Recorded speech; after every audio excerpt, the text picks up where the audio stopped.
ibuku bernama Sugeng, artinya selamat.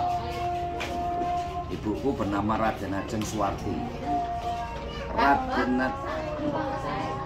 Di sini ada, di dalam ada, terserah pilih yang mana. Di dalam mentok ya Bu, belok kiri. Nah, saya ulang lagi. Nama asli Mbak Gimbal Sugeng Suswageng, artinya selamat. Punya ibu bernama Raden Ajeng Suwarti. Dimakamkan di keluarga besar Raden Panji Cokronegoro yang berada di kota Sidoarjo. Itu adalah bupati pertama Sidoarjo. Nenek kandung dari Mbak Gimbal atau ibunya ibuku itu bernama Raden Ajeng Suwenarti tulisannya. Dimakamkan di keluarga besar Sunan Botopote. Nah, siapa Sunan Botopote? Sunan Botopote adalah nama aslinya Lanang Dangiran. Siapa Lanang Dangiran ini?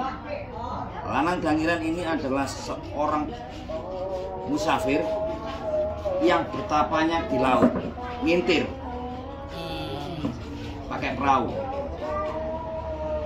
Ditemukan oleh Empu Kendilwesi di Paciran, Lamongan. Digembleng agama, diajari kesaktian, dan disuruh menyebarkan agama Islam yang pertama di kota Surabaya, berduet bersama Sunan Ampel. Akhirnya ketika meninggal dikasih gelar Sunan Botopote. Nah, siapa Lanang Dangiran ini? Berasal dari mana? Lanang Dangiran ini ternyata adalah putra nomor 3 Raja Blambangan pertama. Anak nomor 3 Raja Blambangan, yaitu Eyang Sepuh Tawang Alun yang pertama. Blambangan itu adalah yang sekarang dikenal Banyuwangi. Otomatis Alas Purwo adalah milik leluhur saya, milik Eyang Sepuh Tawang Alun. Karena Eyang Sepuh Tawang Alun adalah Raja Blambangan yang pertama, punya anak 5, nomor 3 bernama Pangeran Lanang Dangiran yang kemudian bergelar Sunan Botopote. Dari garis keturunan itu muncullah nenek kandung dari Mbak Gimbal, dan muncullah ibu saya, dan muncullah saya. Nah, kenapa di dalam Alas Purwo itu adalah saya merasa bagian dari keluarga? Karena saya ditunjuk sebagai Panglima Tinggi Laskar Lembah Mayat. Kenapa? Karena di dalam Alas Purwo itu makhluk goib semua. Yang tidak punya sejarah terah di sana hilang. Nah, makanya kenapa kita kok dipilih seperti ini? Ya, ini bukan kemauan saya, karena kemauan leluhur yang notabene karena leluhur saya pada masa mudanya tidak kedonyan, dia meninggalkan istana, tidak mau menjadi pangeran. Padahal dengan segala kemuliaannya dia sebagai pangeran, dia bisa jadi orang yang hebat. Nah, di sanalah cerita mulai menjadi benang merah Mbak Gimbal. Kenapa Mbak Gimbal menjadi Panglima Tinggi Laskar Lembah Mayat? Dan Lembah Mayat itu ada di mana? Di dalam Alas Purwo. Dan kenapa saya selalu begini kalau foto? Karena di situ ada tulisan Kedaton Macan Putih. Itu adalah kerajaan yang didirikan oleh Eyang Sepuh Tawang Alun. Jadi kalau kita ke Bali, kita akan menemukan namanya Kedaton Macan Putih. Itulah kerajaan-kerajaan yang mencerminkan bahwa disitulah terah benang merah Mbak Gimbal. Jadi kita bukan dukun kaleng-kaleng, bukan hanya mengecap, karena di situ memang ada jejak yang nyata bahwa inilah ibu kandungku Raden Ajeng Suwarti, inilah nenekku Raden Ajeng Sunarti, inilah kakek leluhurku Eyang Lanang Dangiran. Siapa Lanang Dangiran itu? Putra nomor 3 dari Pangeran Tawang Alun, pemilik Blambangan, pemilik Keraton Kadaton Macan Putih, pemilik alas Purwo Banyuwangi. Dan saya bulan 8 akan ngecas untuk melakukan semedi di sana. Gunanya apa? Untuk menambah energi supaya ketika saya menyembuhkan orang nggak pakai ribet. Biasanya kalau semedi itu berapa lama, Mbah?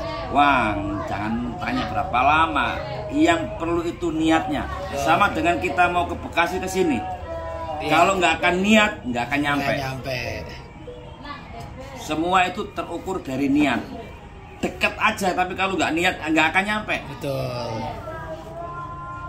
Kita ini selalu berandai-andai. Kapan ya kita ke, misalnya ke mana tadi kita Pulau Seribu. Tapi kalau kita nggak ada niat, nggak nyampe kaki kita di Pulau Seribu. Tapi karena kita niat, walaupun hujan pada waktu itu musim hujan, nyampe bro. Kenapa? Di situ ada kata-kata niat dulu. Nah, berapa lama Mbak Gimbal akan melakukan semedi di sana, ngecas diri? Ya tergantung niat kita. Sejauh mana kita sudah memperoleh petunjuk-petunjuk yang mengarah ke saya untuk menjadi orang yang lebih dewasa, lebih menyingkapi diri dengan alam. Karena saya Mbak Gimbal adalah putra alam, sang putra alam. Karena kita sebagian dari putra alam dan sebagai panglima itu punya tugas. Tugasnya apa? Menjaga marwah leluhur, itu yang utama. Menjaga marwah leluhur dan menjaga tradisi budaya leluhur kita. Jangan sampai leluhur kita diinjak-injak. Misalkan mengenai sesajen dianggap syirik dan sebagainya. Nah, tugas utama dari Mbak Gimbal adalah mempersatukan komponen budaya di seluruh Nusantara. Gampang? Enggak, tapi sudah terlaksana. Puluhan tahun saya melakukan ini. Dan di mana ada kegiatan budaya, di situ pasti ada Mbak Gimbal. Hadir. Pasti hadir. Siapa yang bayar? Padahal saya nggak bekerja. Enggak. Padahal jaraknya jauh, misalnya ada kegiatan di Banten, di Bogor, di mana saja, di Bandung, dan saya nggak pernah absen. Kalau dipikir secara logika, Mbak Gimbal tidak pernah bekerja, tidak pernah punya uang, tapi ternyata sanggup hadir. Kenapa? Karena ada niat dan ada kemauan. Di situ pasti ada jalan keluar. Nggak tahu rezekinya dari mana aja, kita nggak tahu. Bisa dari temanku namanya Om Alek, bisa dari temanku namanya Romo, bisa dari sahabat-sahabat yang lain, ya kan? Pokoknya sampai nyampe, nggak tahu itu pasti nyampe. Inilah hal yang menjadi mistik adalah di aplikasi otak kita. Kalau aplikasi kita nggak mungkin, nggak bisa, ya tetap nggak bisa karena kita sudah mengklaim nggak bisa, sudah membatasi ya. Karena kita sudah memagari langkah kita untuk di aplikasi otak kita nggak niat tadi tuh. Kalau aplikasi kita ada nama berangkat, saya nggak akan nyampe. Kalau saya boleh memilih hidup ini, saya akan memilih hidup sebagai laki-laki suami yang normal, ada di rumah setiap saat dengan istri. Tapi saya nggak bisa. Saya ketemu istri saya di sini itu bisa dihitung pakai waktu, bisa berbulan-bulan baru nyampe. Ketemu anak melalui video call. Apakah saya suami dan bapak yang baik? Enggak jawabnya. Makanya ketika saya didapuk sebagai resi, nggak pantas.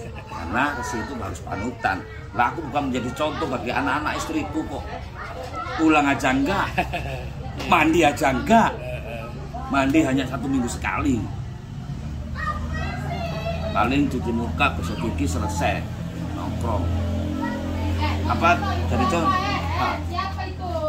Tapi keluargaku menikmati semua, menerima dengan segala kekurangan dan segala kemampuan. Jadi pesan saya sederhana, selama kita mampu melakukan kebaikan, lakukan dan jangan pernah ditunda. Jangan merasa hebat, jangan merasa kuat. Hebat itu adalah ketika hidup kita bermanfaat untuk banyak orang. Kuat adalah ketika kekuatan kita ini mampu menolong orang-orang yang lemah dan tertindas. Saya Mbak Gimbal, salam hormat, salam budaya, salam persaudaraan. Rahayu. Rahayu. Mantap. Demikian dari singkat bagi Bang Ansor PZ.